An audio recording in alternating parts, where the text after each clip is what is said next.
করতে হবে। এই তারাবির নামাজের ফজিলত এখানে বলা আছে বুখারী শরীফের 2008 নম্বর হাদিস।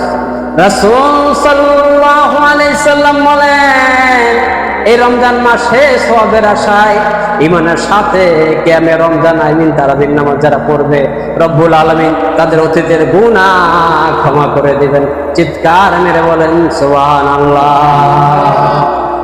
এখন একটা প্রশ্ন আছে, আমাকে করা হয়েছে, হুজুর কয় রাকাত করবো, 8 রাকাত না 20 রাকাত?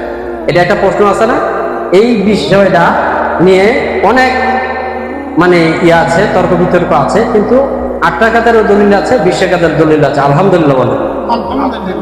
8 রাকাতের দলিল হচ্ছে বুখারী শরীফের 1147 নম্বর হাদিস, আর 20 রাকাতের দলিল হচ্ছে মুসান্নাফে ইবনে আবি শাইবা 7692 নম্বর হাদিস। চিৎকার মেরে বলেন আলহামদুলিল্লাহ।